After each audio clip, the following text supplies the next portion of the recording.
Here's a draft for your YouTube video story intro. I kept it natural, suspenseful, and human-centric, with a disclaimer at the beginning, written in English as you requested. Disclaimer: this story is based on real-life experiences shared for the purpose of storytelling and awareness. It does not intend to harm, offend, or promote any inappropriate behavior. Viewer discretion is advised. When my mother passed away, I thought the hardest part of my life had already come and gone. Losing her left me shattered, empty, and confused. She had always been the person who held our family together, the one who knew how to comfort me, guide me, and keep peace inside our home. Without her, everything felt broken, and I had no idea how to piece it back together. But what I didn't know then was that the days after her death would test me in ways I could never have imagined. And it all started with something my father said, something I wasn't ready for. In the quiet days after the funeral, the house felt like a stranger's place. The walls seemed colder, the air heavier, and the silence louder than I could bear. My father and I barely spoke, both lost in our grief. Sometimes I would catch him sitting alone in the living room, staring at nothing, as if waiting for my mother to walk in and sit beside him like she always did. At first, I thought he was just grieving like me, trying to cope with the emptiness. But soon, I realized there was something else in his eyes, a weight, a secret, something he was holding back. The first time he brought it up, I didn't even know how to respond. He called me into the room, his voice softer than usual, and I could feel my heart beating faster. I thought he wanted to talk about my mother, maybe share a memory of her or ask how I was doing. But instead, the words that came out of his mouth left me stunned. I sat frozen, unsure if I had heard him right. For a moment, I convinced myself it was just the stress, the grief making him say things he didn't mean. But deep down, I knew he was serious. I tried to brush it off that night, telling myself I had misunderstood. But the look in his eyes stayed with me, haunting me even when I tried to sleep. It wasn't anger or sadness, it was something else, something I couldn't quite explain. The more I thought about it, the more uneasy I felt. I knew I had to be careful. My father was not just a grieving husband, he was also a man carrying emotions I wasn't sure I could handle. The following days grew even stranger. He started spending more time with me, sitting at the table longer, asking questions he had never asked before. It was almost as if he wanted to replace the silence with something else, something that made me uncomfortable, though I couldn't put it into words. Every time he looked at me, I felt a chill run through me, like there was a question hanging in the air that I didn't want him to ask again. I wanted to talk to someone about it, but who could I tell? Most of my relatives had gone back to their lives after the funeral, and I didn't want to sound like I was imagining things. My friends wouldn't understand either. They didn't know what it was like to lose a mother and then face a father who suddenly seemed like a stranger. So I kept it all inside, pretending everything was fine, while on the inside, I was drowning in confusion and fear. Late at night, I would sit awake in my room, staring at the ceiling, replaying his words in my mind. I kept asking myself, why would he say that? Why now, after everything we've been through? It felt wrong, but I couldn't deny the fact that he meant every word. The thought made my chest tighten, and sometimes I wished my mother were still here to protect me from the storm I could feel coming. One evening, the tension finally grew too strong to ignore. He came into my room, his expression unreadable, and for a moment, I thought my heart might stop. I didn't know whether to run, to cry, or to listen. I sat there, frozen, waiting for him to speak, and when he did, his voice was calm, too calm. He said he needed to talk to me, that there were things I needed to understand. And as he spoke, I realized this was not just about grief. This was about something deeper, something I was not ready to face. Every word felt like a stone sinking inside me, pulling me further into a place I didn't want to go. I could feel my life changing right there in that moment, even though I wasn't sure how. The air in the room felt heavy, pressing down on me, and all I could do was sit there, trying to hold myself together while his words cut deeper and deeper. I wish I could tell you I stood up, that I stopped him before things went too far. But the truth is, I didn't. I just sat there, listening, caught between disbelief and fear. I wanted to scream, to tell him how wrong this was, but no words came out. My throat felt dry, my mind racing, my body frozen. And then, just when I thought I had heard the worst of it, he said something that left me speechless, something that made me realize my life was about to change forever. It wasn't just a request, it was a demand. And in that moment, I knew I couldn't go back to the way things were. What he asked me that night is something I will never forget. But whether I said yes or no, that's a story I'll share in the next part. Here's the continuation of your story, written in a natural, suspenseful, and human-centric way, as requested. I'll keep the tension unresolved and deepen the background so the plot feels more layered and real. After that night, I couldn't look at my father the same way again. Every time I heard his footsteps in the hallway, my chest tightened with a mix of fear and confusion. I tried to act normal around him, but inside, I felt like I was holding my breath, waiting for the next moment he would bring up what he had said. He never repeated the exact words again, but the silence between us was heavy, filled with things left unsaid. It was like we were living in two different worlds under the same roof, one where everything looked normal from the outside, and another where I carried a secret too heavy to share. To understand how strange it all felt, you need to know what my father was like before my mother died. He wasn't the kind of man who shared his feelings easily. He was always quiet, focused on his work, and rarely spoke unless it was necessary. Growing up, I sometimes wished he would be more affectionate, more like the fathers I saw in other families. But he wasn't unkind, he just kept everything bottled up. My mother made up for it. She was warm, lively, and always found a way to fill the silence he left behind. Together, they balanced each other. At least, that's how it seemed to me. So when she passed, I expected him to retreat further into himself. I thought he would hide his grief behind closed doors and long hours of work. But instead, he started turning toward me in ways that felt different. At first, I tried to convince myself it was just because we both had no one else.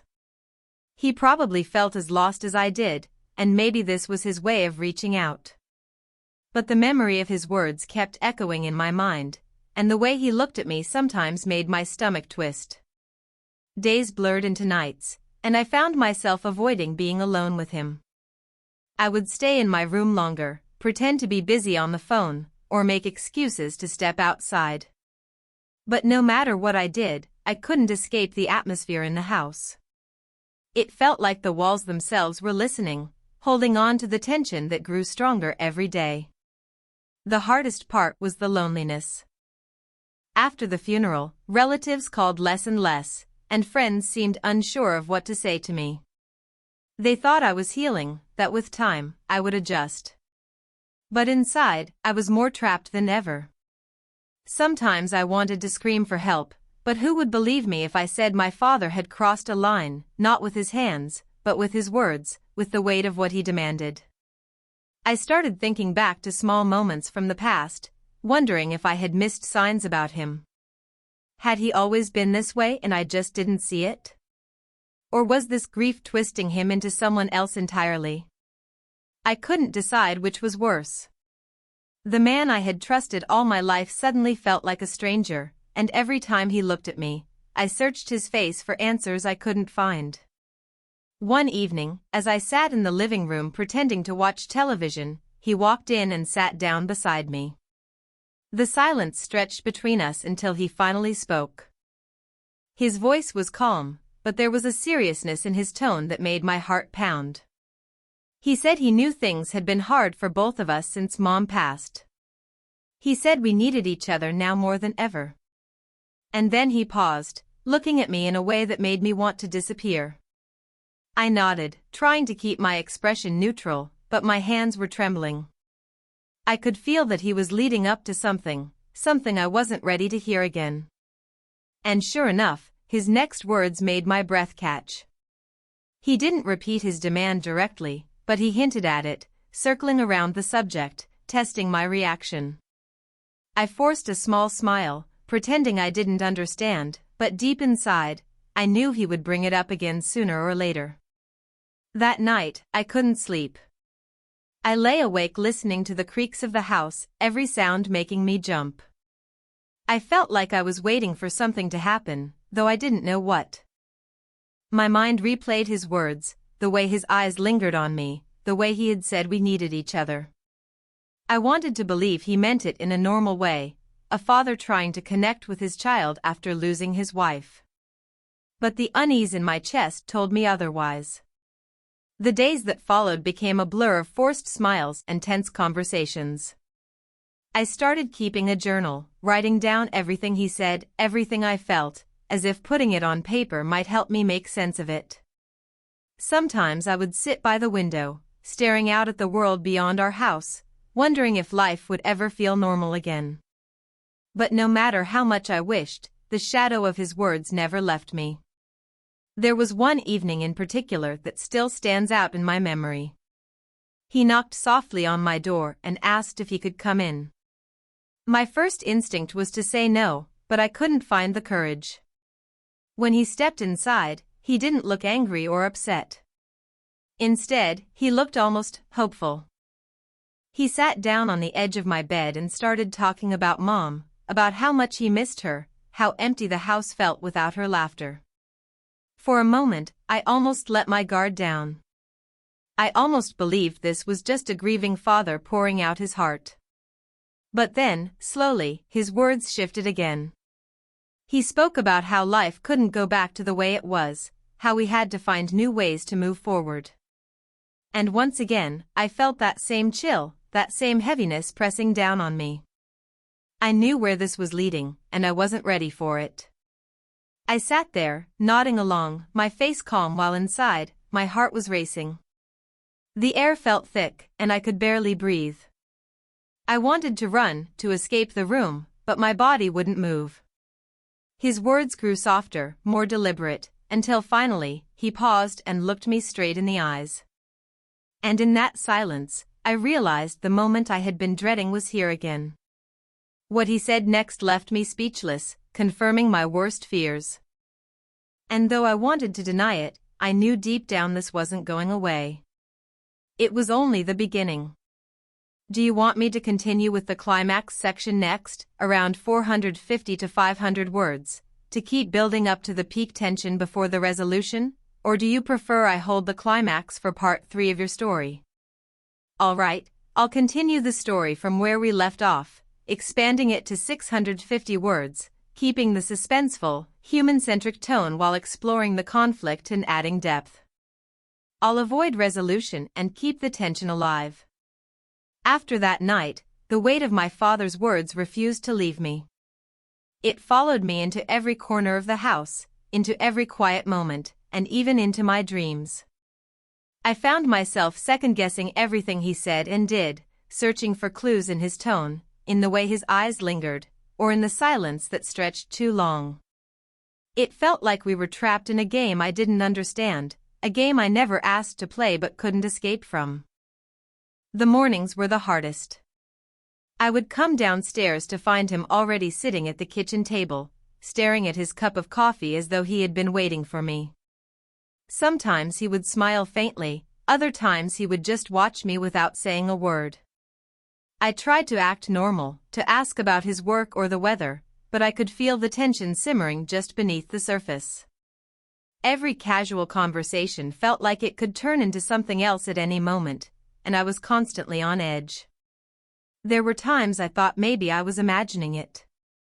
Maybe grief really was twisting both of us into people we didn't recognize.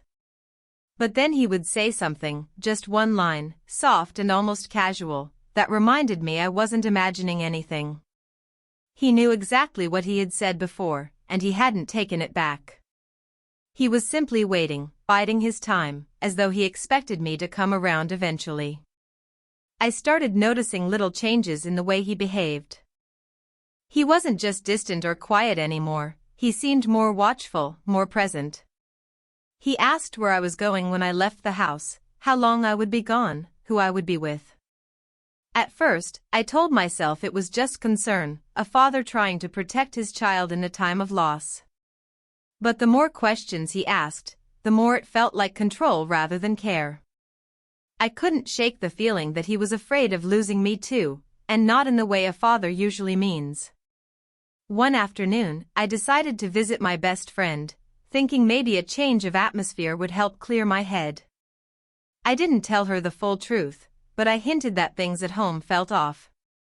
She looked at me with concern, telling me it was probably just the grief, that my father needed time. I wanted to believe her. I wanted to believe that everything I was feeling was just my imagination. But deep down, I knew the look in his eyes wasn't just about missing Mom.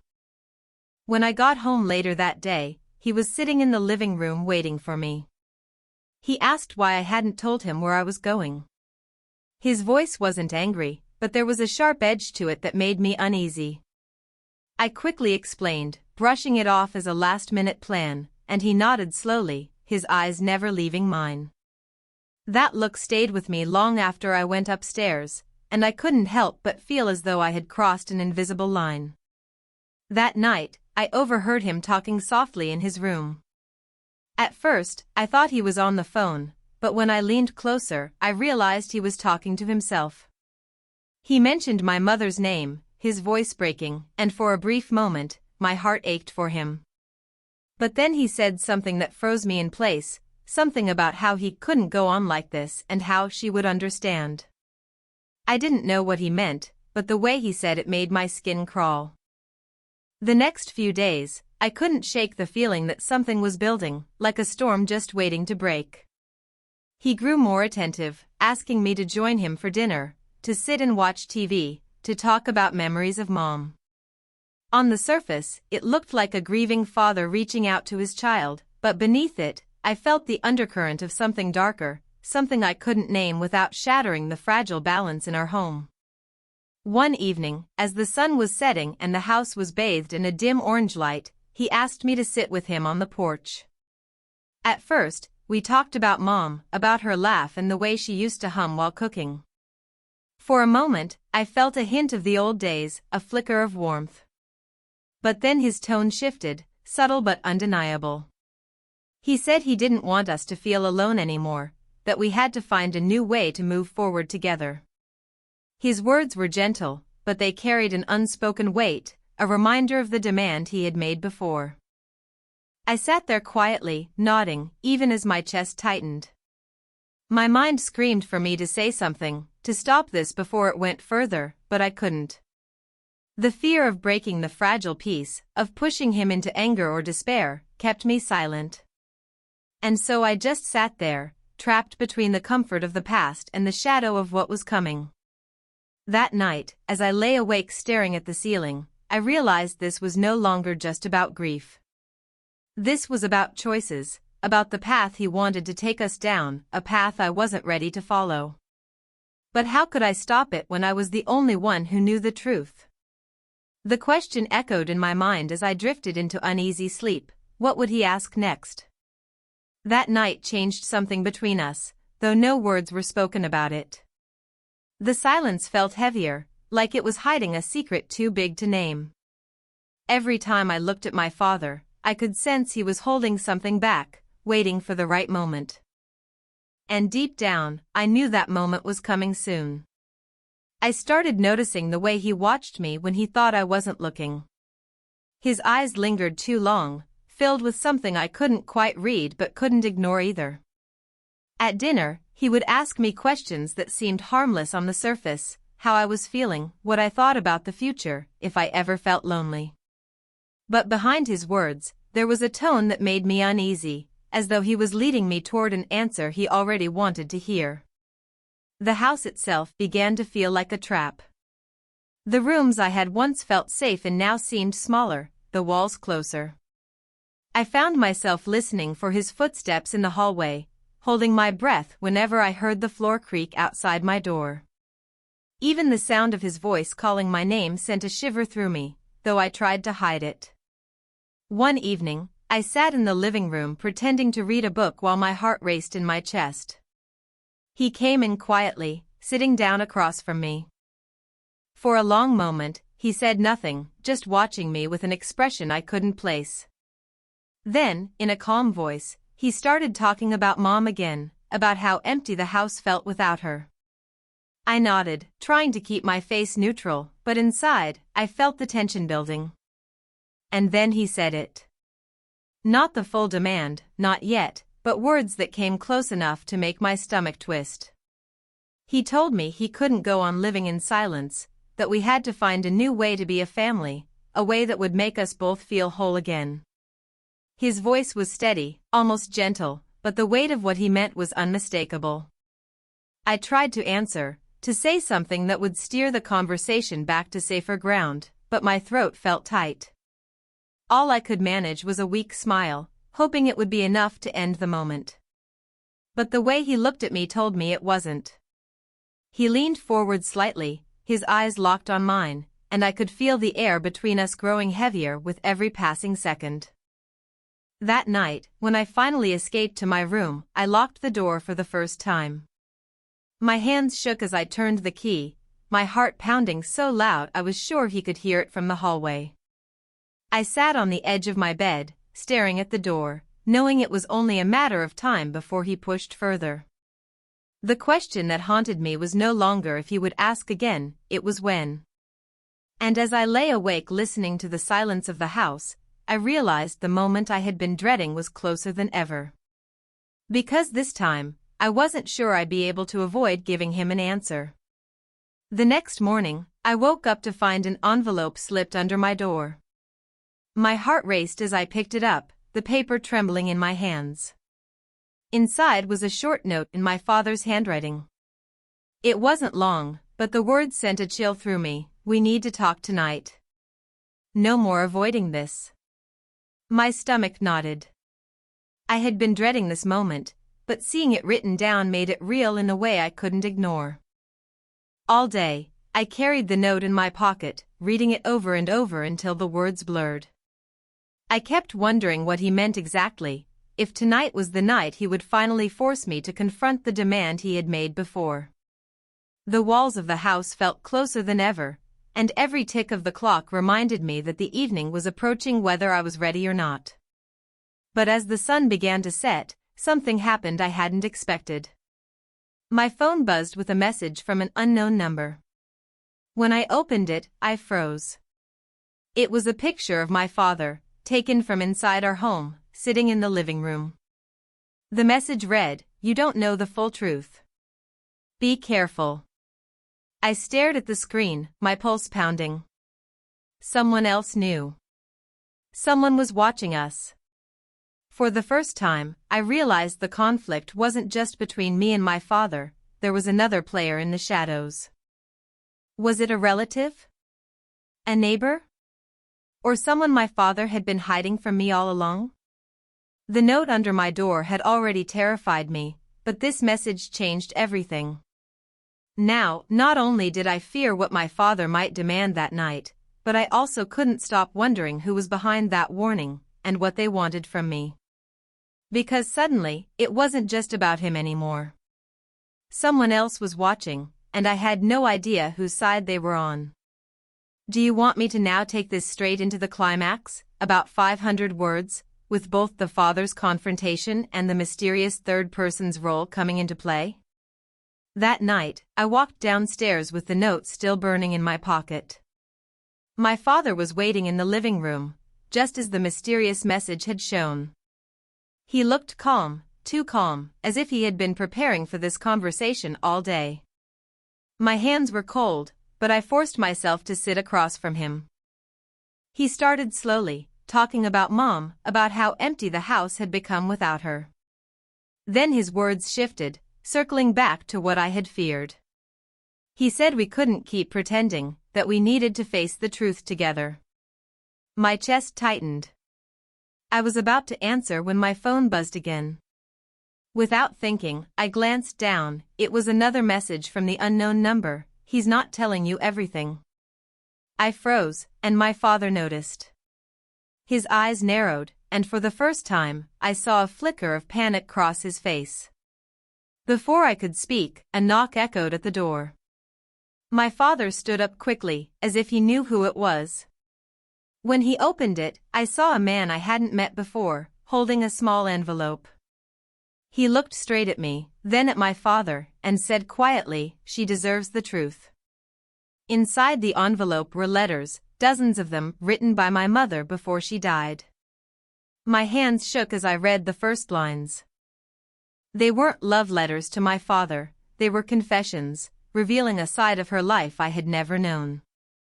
She had been keeping secrets too, and my father's strange behavior was tied to the betrayal he had discovered in those letters. The room spun as I realized the story I thought I knew wasn't the whole truth. And as I looked between the stranger and my father, I knew this was only the beginning of uncovering what my mother had really left behind. I sat in silence as the stranger placed the envelope of letters on the table. My father's face was pale, his hands trembling as if the weight of everything he had been holding in was finally too much. With a shaky breath, he admitted that he had found the letters weeks before Mom passed. They revealed truths he hadn't been ready to share, truths about her secrets, her loneliness, and choices she had made that shattered the image of the perfect family we thought we had. For the first time, I saw my father not as someone trying to demand more from me, but as a broken man drowning in betrayal and grief. His strange behavior, his desperate words, all traced back to the pain of discovering my mother hadn't been the woman he believed she was. He confessed that he didn't know how to face me after learning the truth, and in his confusion, he crossed lines he never should have. The stranger turned out to be someone my mother had trusted, a friend she had written to often. He explained he had kept the letters until now, waiting for the right moment to deliver them, hoping they would help us both understand the pain we were living in. As I read through her words, my anger slowly gave way to sadness. My mother had been flawed, my father broken, and I was left to carry the pieces. But in that moment, I realized I had a choice, to let the past trap me, or to move forward with the truth. And though the road ahead wasn't easy, I knew one thing for sure: I would not let the secrets of yesterday decide the rest of my life.